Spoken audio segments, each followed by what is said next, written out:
Assalamualaikum warahmatullahi wabarakatuh.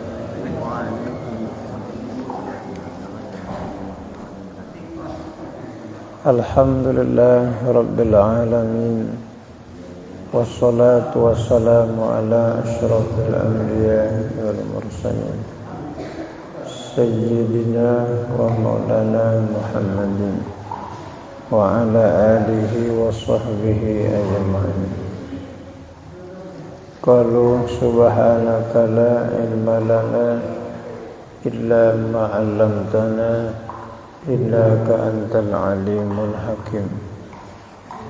Rabbi shrah li sadri wa yassir li amri wahlul 'uqdatam min lisani yafqahu qawli. Amma ba'd.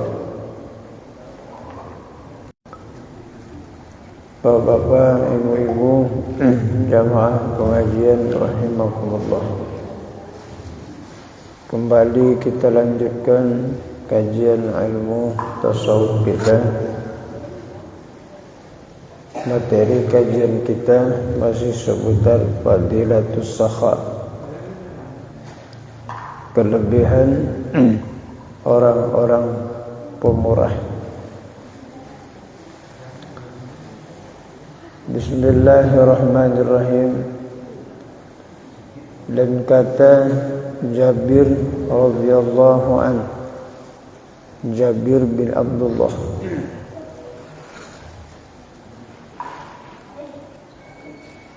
qila ya Rasulullah, ya Rasulullah, ay al-imanu afdalu, qala as-sabru was-samahat.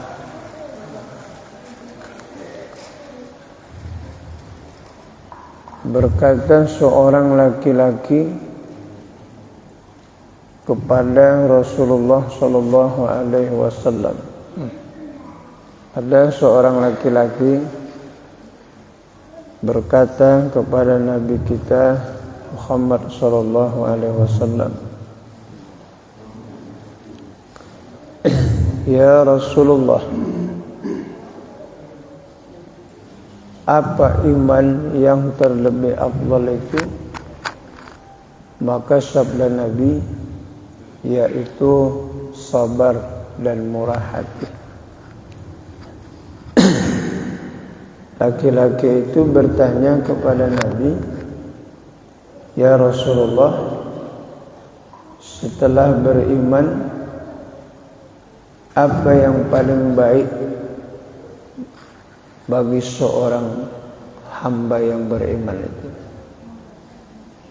Kata Nabi, sabar dan murah hati.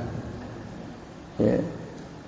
Setelah beriman, maka ibadah yang baik bagi orang mukmin itu adalah sabar. Sabara artinya menahan. Sabara yasbiru, isbir, sabran. Orang yang menahan orang yang menahan dirinya ketika didatangkan oleh Allah baginya musibah,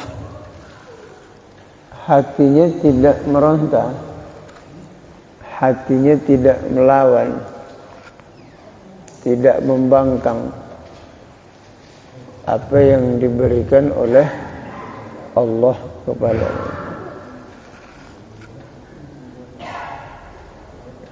Jadi kalau sabar itu hanya terhadap musibah. Sabar itu berlaku terhadap musibah.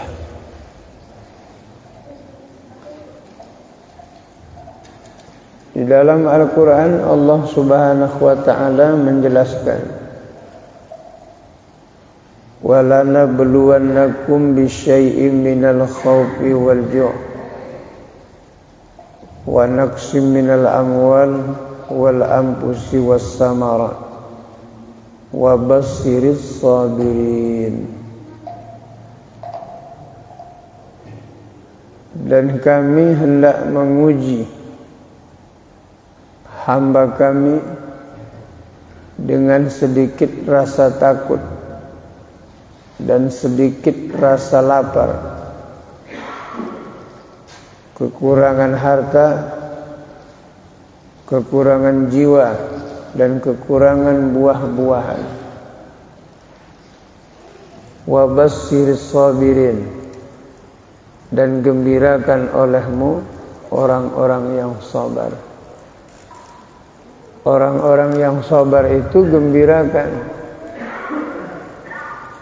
karena pahala sabar itu tak terhitung lagi. Pahala orang yang sabar itu tidak lagi ditakar oleh Allah. Begitulah banyaknya pahala orang sabar itu. Tidak lagi dihitung Allah pahalanya sekian, sekian, sekian. Tidak. Melainkan pahalanya itu bi ghairi hisab. Tak ada lagi hitungannya. Itu sebabnya Bapak Ibu, ada seorang mukmin yang ketika hidupnya di dunia ini diberikan oleh Allah bala baginya, taat ibadah kepada Allah, diberikan oleh Allah kepadanya berbagai macam bentuk musibah, dari mulai sulit ekonomi hidup, dan disakitkan oleh Allah badannya, dan diberikan oleh Allah kepadanya kesulitan pada urusannya. Nanti ketika pada hari kiamat, kata malaikat, wahai Allah, inilah hambamu si fulan ya Allah, yang semasa hidupnya ya Allah selalu ditimpa bala, selalu ditimpa musibah. Inilah hambamu ya Allah. Kata Allah Subhanahu wa ta'ala, wahai malaikat, masukkan dia ke dalam surga dan jangan kau hukum dia, jangan kau siksa dia. Kenapa tidak disiksa dia ya Allah?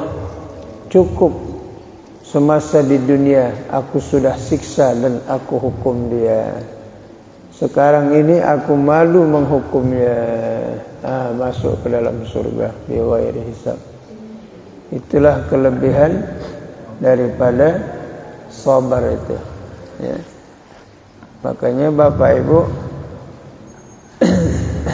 pahala sabar itu besar, ya. Wa basyiris sabirin, gembirakan olehmu orang-orang yang sabar. Innallaha ma'as sabirin, sesungguhnya Allah itu beserta orang-orang yang sabar, ya. Lihatlah Bapak Ibu, Nabi Allah Ayub alaihissalam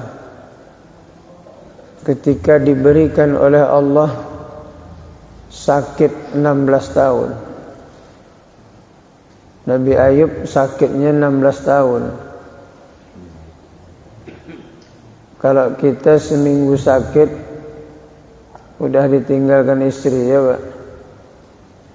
Ini melihara suami bengek, untungnya belum jelas, capeknya udah jelas, ya kan?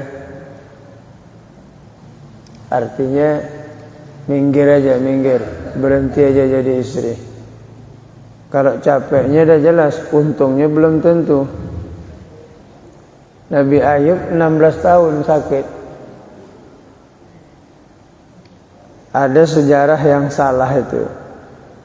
Mereka mengatakan Nabi Ayub sakit sampai kepalanya borokan dimakan ulat. Itu salah itu, ya. Karena Nabi tidak ada yang hina dengan sakit itu.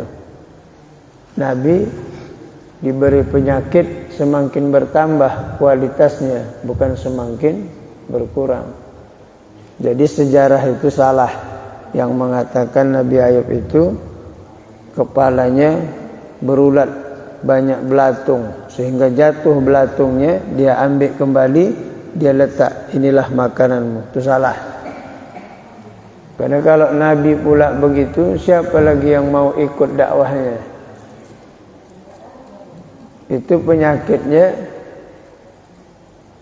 menghilangkan martabat dan menghilangkan kemuliaan Nabi. Memang Nabi dan Rasul itu a'radul basyariyah. Dia berperangai sebagaimana layaknya perangai manusia, tetapi tidak menjatuhkan marwah kenabian dia. Jadi kalaupun sakit yang wajar, yang tidak menjatuhkan martabat. Istri Nabi Ayub itu berkata yang namanya Fatimah. Kata Fatimah, ya Nabi Allah Ayub, engkau seorang Nabi. Kata Nabi Ayub, iya, aku adalah seorang Nabi. Kata istrinya, kalau Nabi itu bang, berdoa kan makbul bang kepada Allah. Iya, makbul. Berdoa kenapa lah bang? Supaya sehat sakit bang. 16 tahun. Mantap juga lah istri itu pak, 16 tahun. Kita ni kadang demam sikit aja, ismanja kali lah bang ni ya, kata istri awak.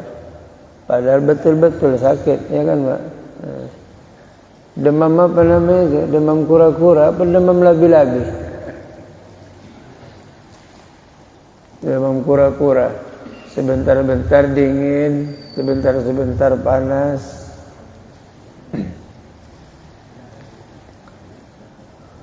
Apa jawaban Nabi Ayub? Wahai istriku Fatimah, aku malu kepada Allah minta sembuh. Kenapa malu? Karena aku disehatkan oleh Allah 25 tahun, aku baru disakitkan cuma 16 tahun. Aku minta kepada Allah samakan sakit dengan sehatku. Bisa Pak? Hah? Tak bisa? Tak bisa jadi Nabi. Karena dia Nabi dan Rasul Nabi Ayub. Ya.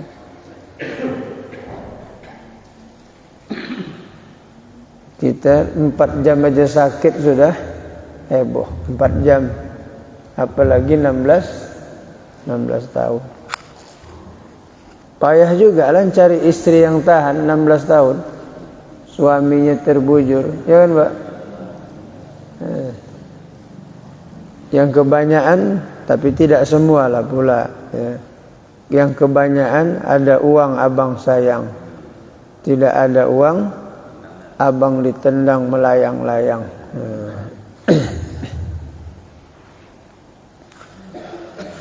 Sudahlah kalau segitu takdir kita, ya kan Pak. Nah kemudian sabar ini menempati separuh daripada iman. As-sabru nisfanil iman. Sabar itu separuh daripada iman. Asyukru nisfanil iman. Bersyukur itu juga separuh daripada iman. Kenapa sabar itu separuh dari iman? Syukur itu separuh dari iman. Karena kehidupan kita ini, Bapak Ibu, berkisar di antara dua. Kalau tidak kita mendapatkan nikmat dari Allah, maka kita mendapatkan bala dari Allah. Kalau tidak kita dapat bala, kita mendapatkan nikmat dari Allah. Kedua ini silih berganti. Nikmat, bala. Bala, nikmat. Tidak lekang ini dalam hidup kita. Kalau kita mendapatkan nikmat, maka bersyukur kepada Allah. Ketika kita mendapatkan musibah, kita sabar. Nah, kedua peristiwa ini dia akan terjadi di dalam kehidupan kita. Ini kita sedang duduk mengaji. Nikmat, nikmat. Pulang nanti wallahu alam. Kumat pula pinggangnya. Kumat pula nanti asam urat. Sabar. Ini hari bersyukur. Pada waktu berikutnya mungkin diberikan oleh Allah kepada kita bala. Sabar. Nah, kemudian sabar itu hanya berlaku di dunia dan tidak berlaku di akhirat. Di akhirat tidak ada yang perlu disabarkan lagi, karena tidak ada lagi musibah. Yang ada musibah itu di dunia. Di dalam surga ada musibah? Enggak ada. Di dalam surga itu yang ada adalah nikmat Allah. Mensyukuri nikmat Allah. Itulah di surga nantinya. Jadi di surga nanti tidak ada lagi musibah-musibah, enggak ada. Pilek-pilek pun enggak ada, batuk-batuk pun enggak ada. Asam lambung pun enggak ada lagi di surga. Kalau di dunia ini semua asam ada. Asam urat, asam lambung, asam potong, asam apa? Pokoknya komplikasi lah kita di dunia ini. Sabar. Nabi Allah Musa alaihissalam sabar mendakwah ayah tirinya, ayah angkatnya, Fir'aun laknatullah. Fir'aun itu ayah angkat Nabi Musa itu, Pak. Ketika Nabi Musa dihanyutkan oleh ibunya dari sungai Nil karena takutnya dibunuh oleh Fir'aun, dihanyutkan di sungai Nil di dalam peti. Kata ibu Nabi Musa, ketimbang dibunuh oleh Fir'aun, biarlah aku yang menghanyutkannya. Dihanyutkannya Nabi Musa itu waktu usia 2 bulan. Dihanyutkannya sungai Nil itu 2 cabangnya. Satu cabangnya ke Lautan Merah, satu lagi cabangnya ke bawah istana Fir'aun.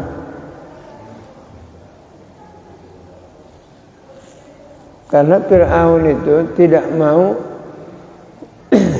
kerajaannya diruntuhkan. Ada Fir'aun itu bertanya kepada ahli nujum. Kata Fir'aun, wahai ahli nujum, adakah orang yang akan menghancurkan kerajaanku? Kata ahli nujum itu, ada Fir'aun. Siapa dia? Apakah dia sudah dilahirkan ke dunia? Apakah dia sudah besar?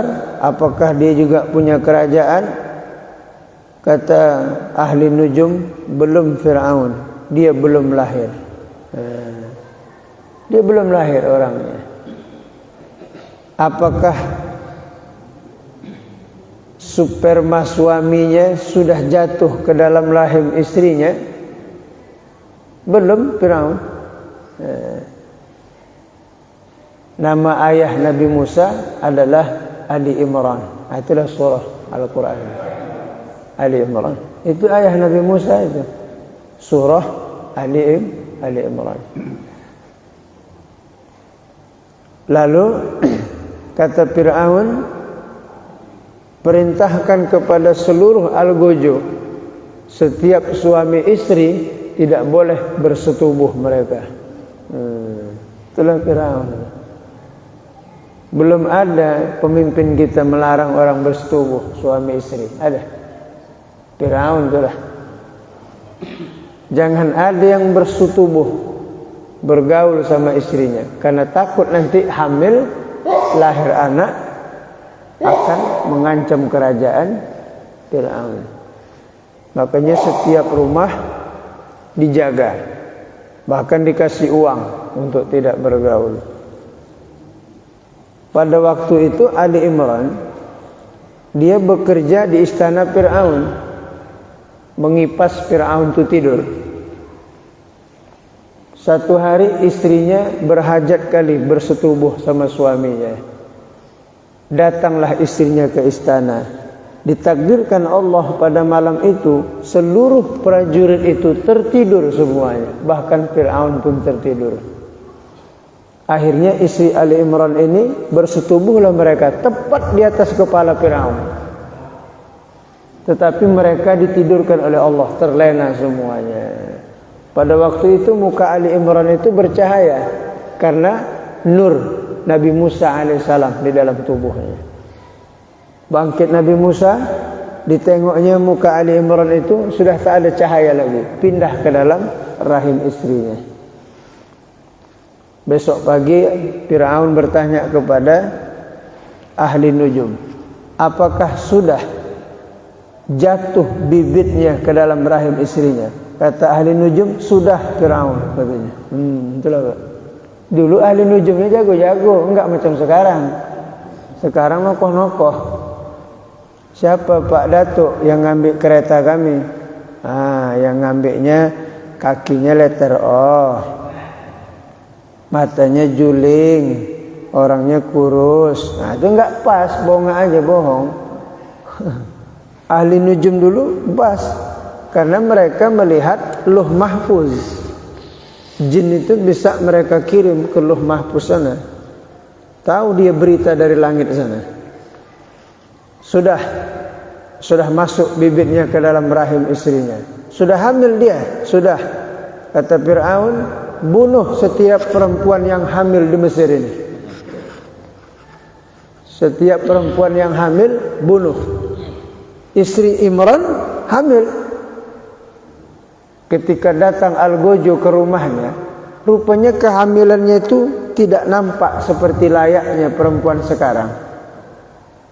Kalau sekarang 3 bulan aja pun nampak, 2 bulan pun nampak, apalagi 9 bulan, udah jelas sekali lah pun. Istrinya nggak nampak, lepes, rata. Datang Al-Gojo mengetuk pintunya, nggak kelihatan hamilnya, sudah lewat, nggak dibunuh. Yang lain dibunuh semua yang hamil. Beberapa bulan kemudian ditanya lagi oleh Fir'aun, wahai ahli nujum, bagaimana? Apakah anak itu sudah lahir? Sudah Fir'aun. Sudah. Dicari lagi setiap rumah, setiap anak yang laki-laki lahir bunuh. Itulah Fir'aun itu, Pak. Kejamnya Fir'aun itu. Di Indonesia ini memang gak ada Fir'aun, tapi otak Fir'aun ada. Sambo itu termasuk Fir'aun itu. Dia membunuh ya. Kejam. Siapa anaknya laki-laki bunuh. Jadi ketika itu Nabi Musa alaihissalam umurnya sekitar 2 bulan. Bayi Pak, 2 bulan. Datanglah Algojo, diketuknya pintu. Ketika digendongnya anaknya, Nabi Musa tadi lagi menyusui, kata ibu Nabi Musa, ketimbang Fir'aun yang membunuh anakku, biarlah aku yang membunuhnya. Karena aku yang melahirkan dia, biarlah aku yang membunuhnya. Dimasukkannya anaknya Pak ke dalam kancah yang mendidih, kancah yang berisi air yang mendidih. Dia masukkan Nabi Musa ke dalam sambil menangis. Ketimbang dibunuh oleh Algojo, baguslah aku yang membunuh anakku karena aku yang melahirkan dia. Masuk, ditutup, tutupnya. Harapan dia anaknya sudah mati dalam rebusan itu. Algojo masuk meriksa, nggak ada anak laki-laki. Selesai. Pulang Algojo, dibukanya rebusan itu, ditengoknya Nabi Musa alaihissalam mandi-mandi di dalam dengan air itu. Subhanallah, maha suci Allah subhanahu wa ta'ala. Dalam ilmu usuluddin itu namanya irhas. Irhas itu adalah satu peristiwa yang di luar kebiasaan terjadi kepada seseorang yang bakal menjadi nabi. Inilah dia Nabi Musa alaihi. Kalau Nabi Muhammad irhasnya dipayungi awan.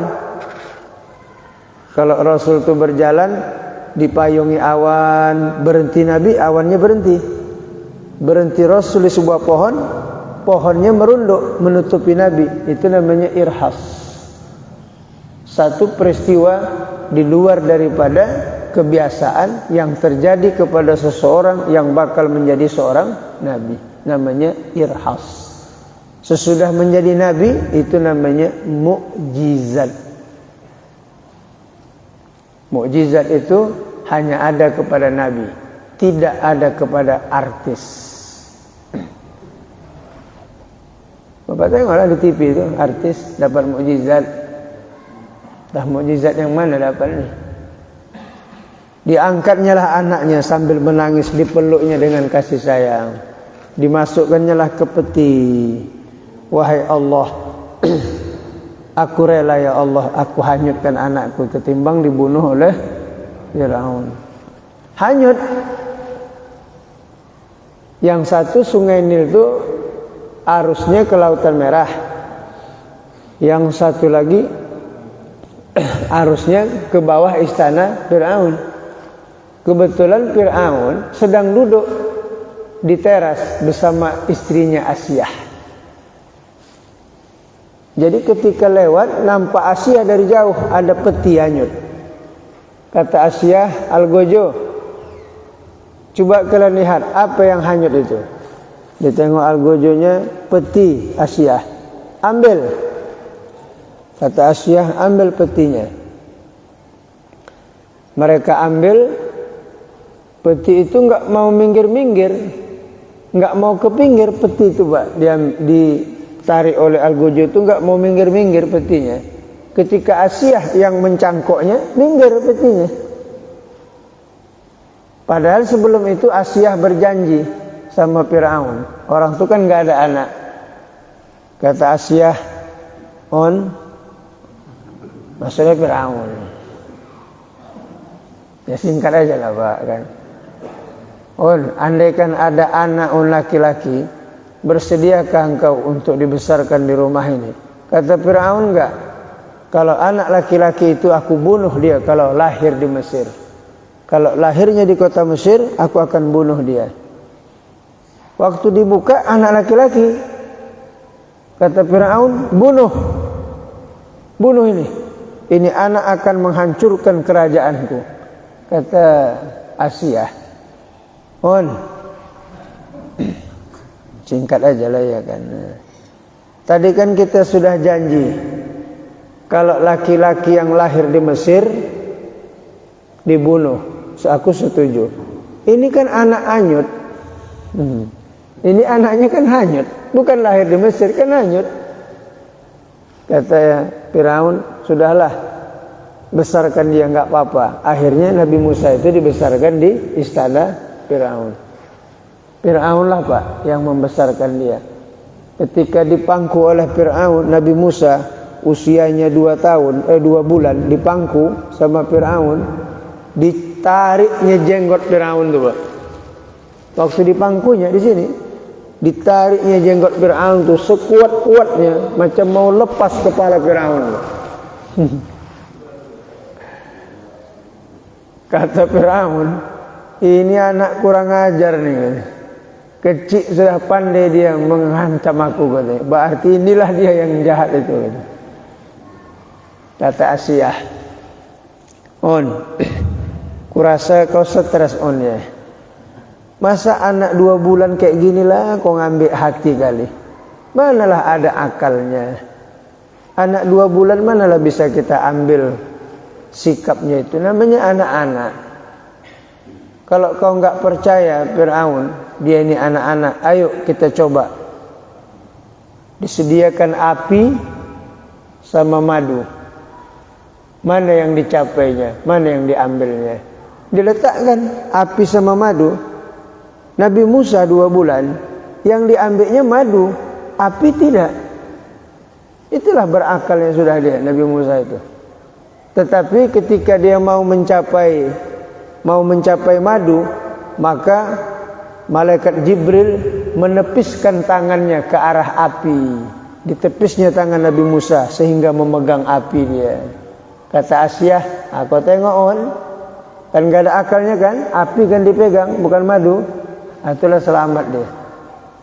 Terus dipelihara, besar, akhirnya menjadi musuh ayah angkatnya. Sekarang ada enggak anak angkat jadi musuh ayah angkatnya? Ada kan? Ada. Banyak lah. Nah, sudah ada dulu. Dibesarkan Fir'aun di istana Fir'aun. Nabi Musa bin Imran dibesarkan di istana Fir'aun menjadi nabi. Ada juga Musa bin Smith, seorang anak yang dihasilkan dari perempuan penzinah. Dibuang Musa bin Smith itu di dekat bukit, dipelihara oleh malaikat Jibril alaihissalam menjadi pembuat patung lembu untuk mereka Nasrani itu. Jadi Musa bin Smith dipelihara oleh Jibril menjadi setan, Musa bin Imran dipelihara Fir'aun menjadi nabi. Jadi tidak mutlak anak penjanga, ayahnya penjanga, anaknya jahat. Tidak. Kadang-kadang ayahnya jahat, anaknya bisa ustadz. Betul tak? Bisa kan? Oh, yuk.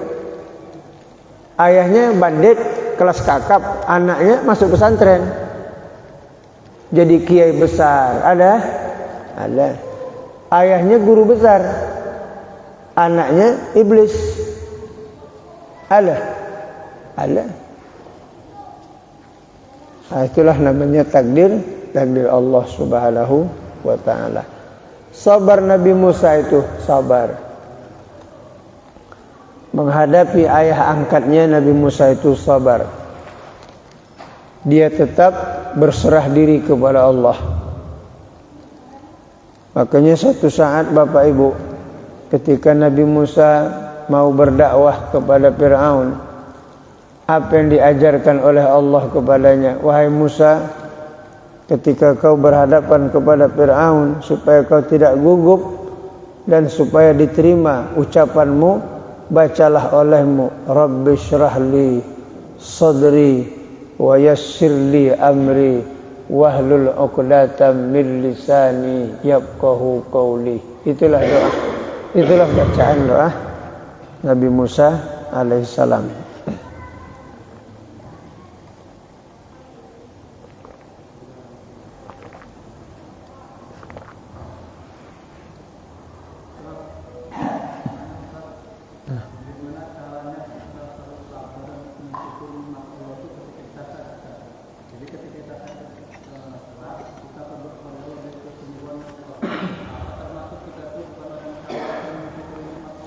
Iya.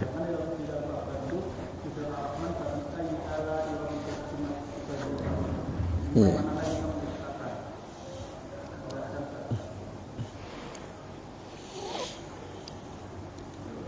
orang yang mensabari, orang yang sabar terhadap kewajiban yang dibebankan Allah seperti salat, seperti puasa, orang yang sabar pahalanya 300 derajat dan dia tidak akan dihisap oleh Allah, malu Allah menghisapnya. Dan orang yang bersabar itu mereka akan beserta dengan nabi-nabi yang sabar. Jadi dia harus tahu fadilah itu supaya dia tahan dengan sakitnya. Kalau dia enggak tahu fadilah itu, dia enggak akan bisa tahan dengan sakitnya. Tahu dia fadilah sabar itu besar sekali. Makanya dia rela dengan sakit yang diberikan oleh Allah.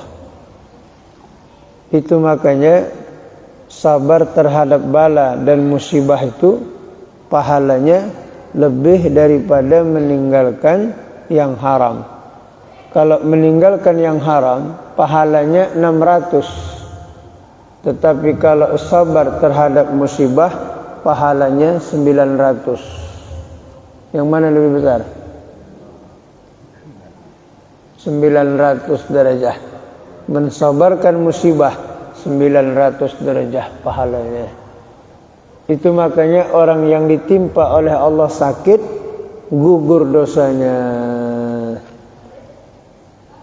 Sakit itu menggugurkan dosa.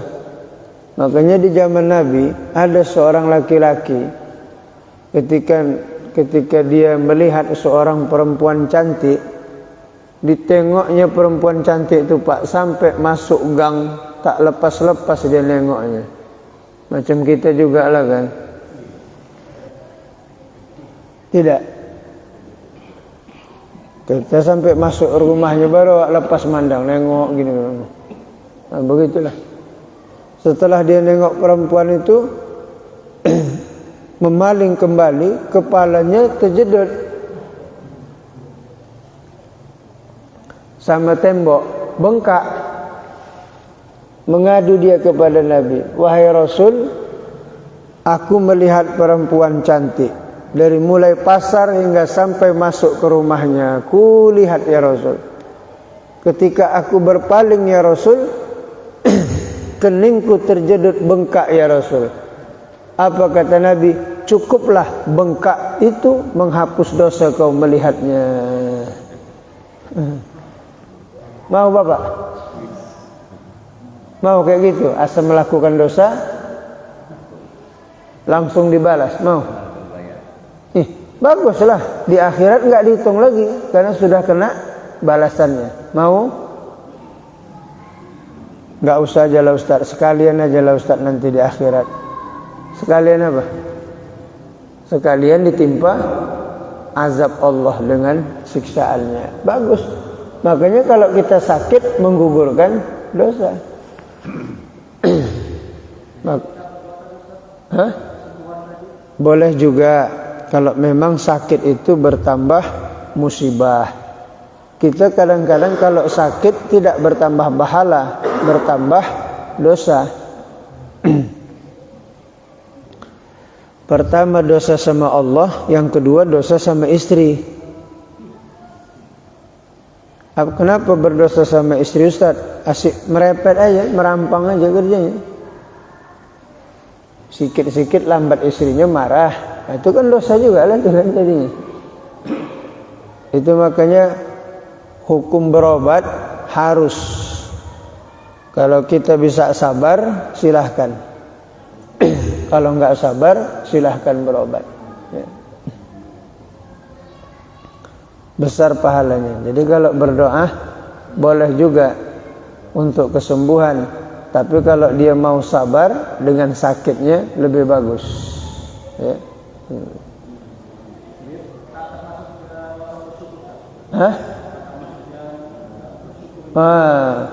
Dengan sebab dia ditimpa oleh Allah sakit, bersyukur dia dengan sakitnya itu karena dosanya gugur. Wah, itu pula. Mana kita lebih mau badan sehat tapi dosa tetap ketimbang badan sakit tapi dosanya gugur? Mana mau milih?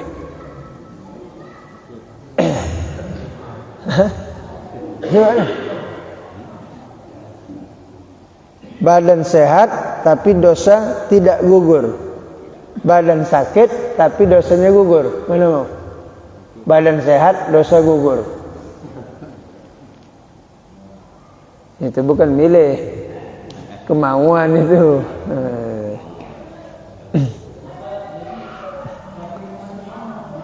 Semua, sakit mata, sakit telinga, panas dalam, demam, semua.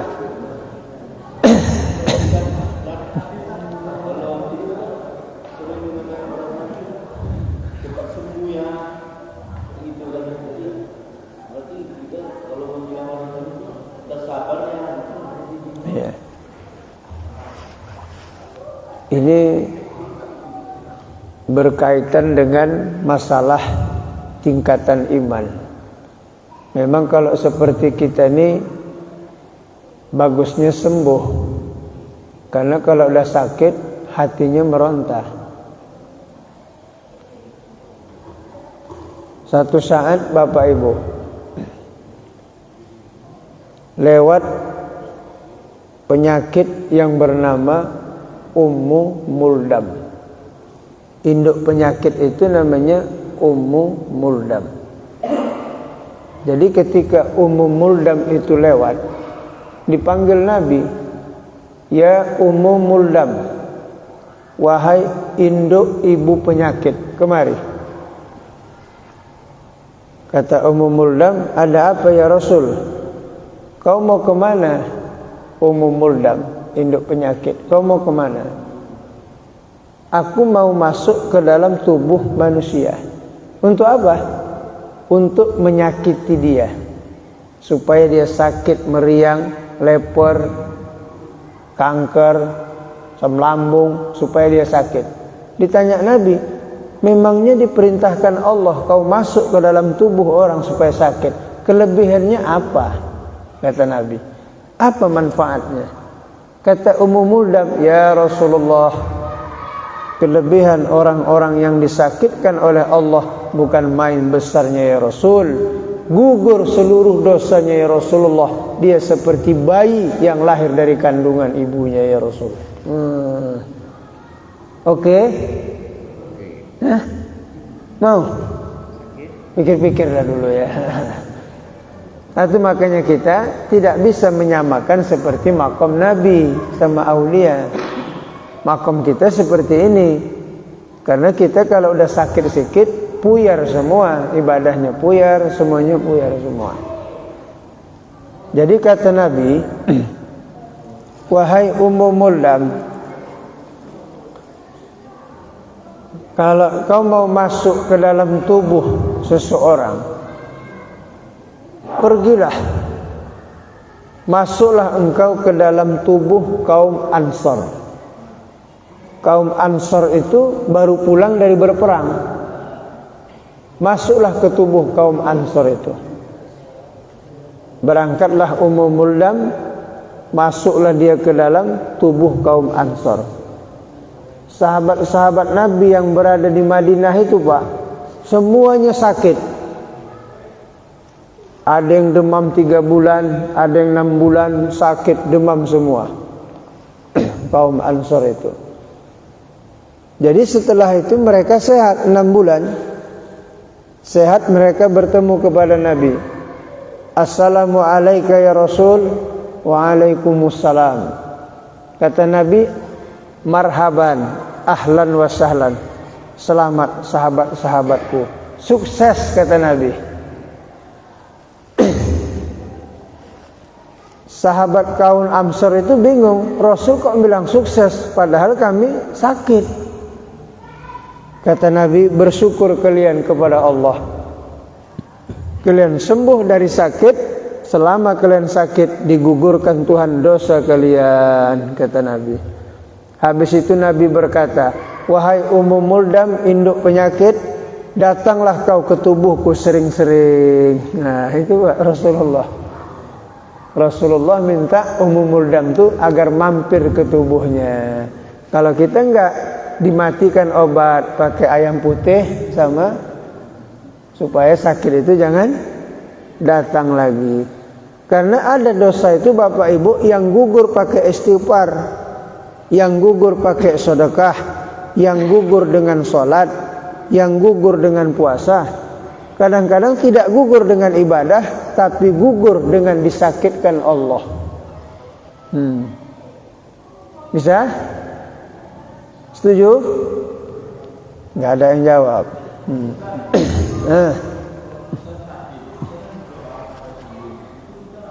Boleh, nggak apa-apa. Karena dalam kesehatan itu kan ada juga kebaikan.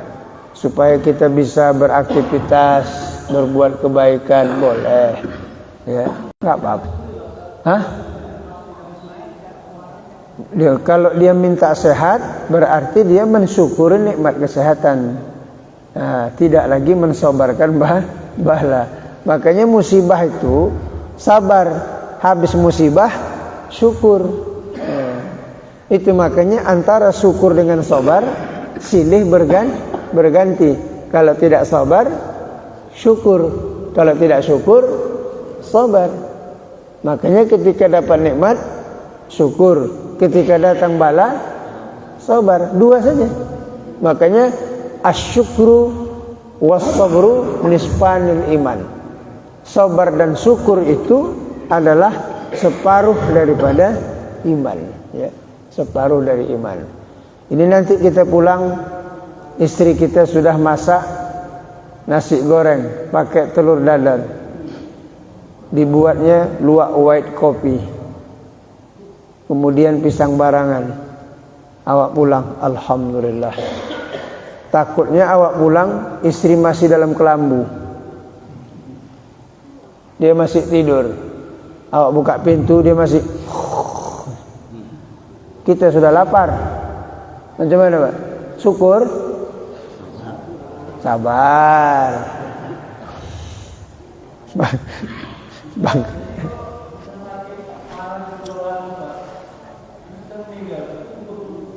Iya, itu makanya kalau kita minta kepada Allah sebelum meninggal, kita minta kepada Allah disakitkan kita dulu.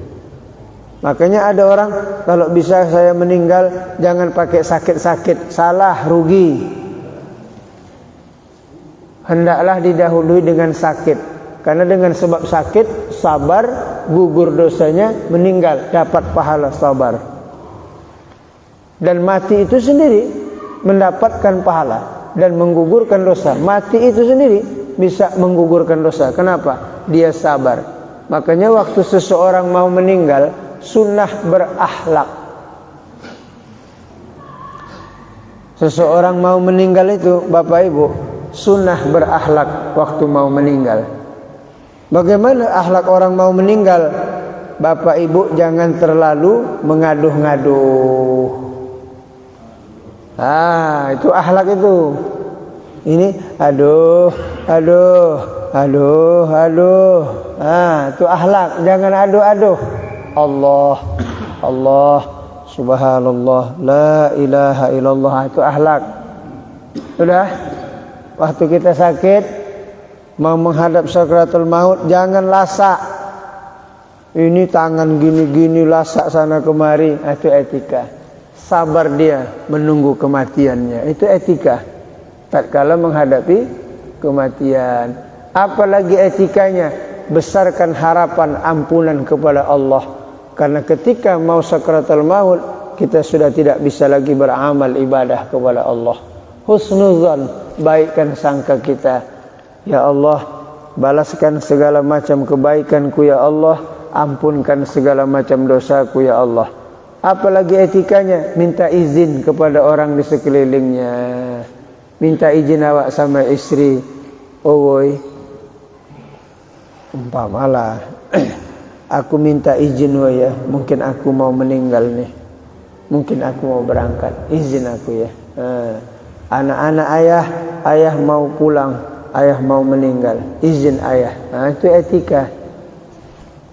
Ya, ini enggak takut kali dia. Itu etika, akhlak. Dan sunnah bersugi tatkala dia sedang sakit mau berpulang ke rahmatullah. Ada satu orang Pak, jemaah saya di kampung nelayan, waktu dia mau meninggal sempat bersugi, Pak. Bersugi dia. Pagi itu kan dia sudah saya bacakan pagi itu doa. Saya bacakan juz 13 Ar-Ra'd. Habis saya pulang, disuruhnya anaknya beli sugi. Pigilah anaknya berangkat ke pasar 5, dibelilah sugi. Sugi kayu itu. Dipakainya, Pak. Setelah dipakainya sugi tadi, sampailah ajalnya. Meninggallah dia. Memang sunnah itu, mau meninggal bersugi. Karena bersugi memudahkan roh keluar. Makanya Bapak bersugilah supaya rohnya cepat keluar.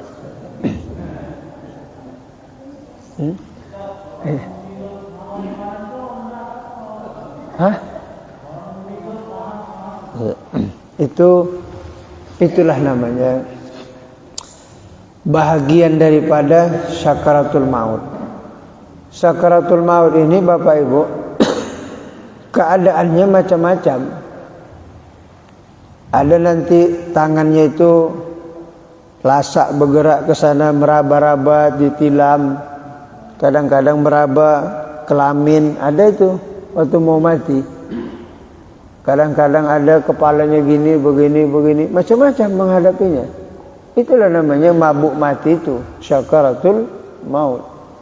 Makanya tidak bisa kita tempah, aku nanti sakaratul maut mengucapkan la ilaha illallah. Enggak bisa. Nanti aku mau meninggal, aku lipat tanganku sendiri. Enggak bisa. Itu yang ada di sinetron. Kalau di sinetron ialah dilipatnya tangannya dia meninggal. Lah, senyum. Itu bukan mati, main-main tuh namanya. Kalau yang asli, Pak, mulutnya tenganga, matanya delok, apa delok? Matanya ke atas mendelok. Kakinya kadang-kadang bergelinjang. Itulah maut itu, Pak. Allahumma khtim lana bi husnil khatimah wa la tahtim alaina bi su'il khatimah. Wahai Allah, matikan kami dalam akhir hayat yang baik dan jangan matikan kami dalam akhir hayat yang buruk. Jadi supaya kita mati pada akhir hayat yang baik, beramallah kita dengan amal kebaikan. Ya, lazimkan diri kita beramal kebaikan supaya kita nanti mati dalam keadaan husnul khatimah. Nah, ini dah termasuk bagus lah udah. Ya, mudah-mudahan nanti meninggalnya husnul khatimah. Udah.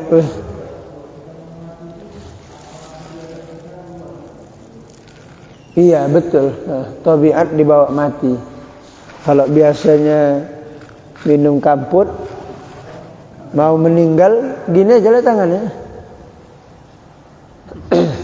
Saya waktu itu ada menghadapi seseorang mau meninggal, gini tangannya.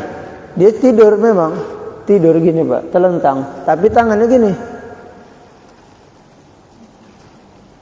Nah, dah diginikannya. Nah begitu saja sampai meninggal. Nah, alhamdulillah. Kata tetangganya tuh dia tuh suka menyabu. Semasa hidupnya itu aja kerja, asik begini. Oh segitu aja kerja. Ada juga asik gini aja kerja. Orang suka main biliar itu kan. Judi, ada yang suka gini aja. Penting kartu.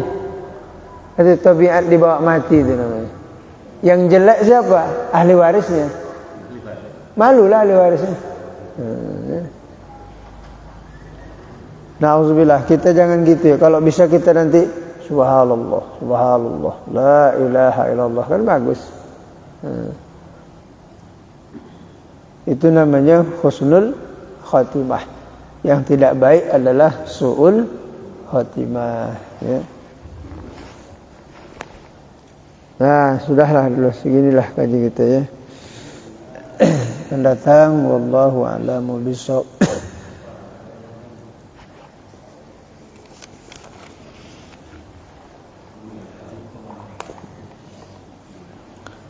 Alhamdulillahi Rabbil Alamin.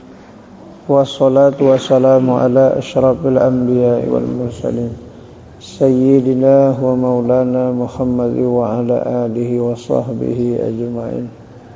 Irhamna ya arhamar rahimin, ya arhamar rahimin, ya arhamar rahimin.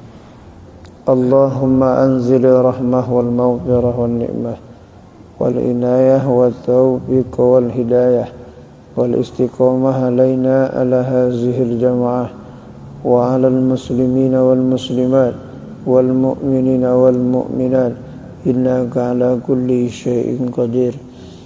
Rabbana atina fid dunya hasanah wa fil akhirati hasanah wa qina azabannar. Wa sallallahu ala sayyidina Muhammadin nabiyil ummihi wa ala alihi wa sahbihi wa sallam.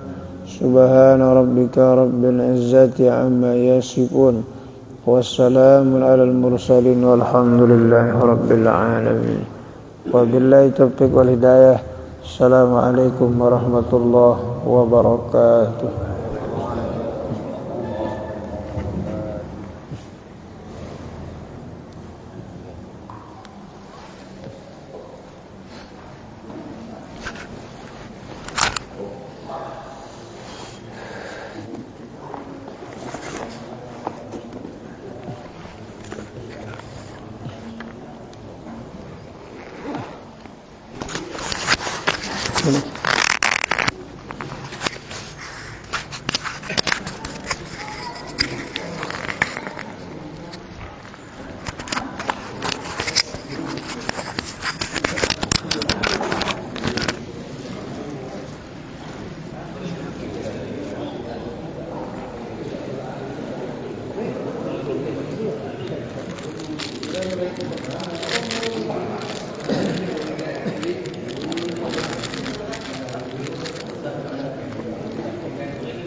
Ayo Pak. Balik supir itu Pak. Supir.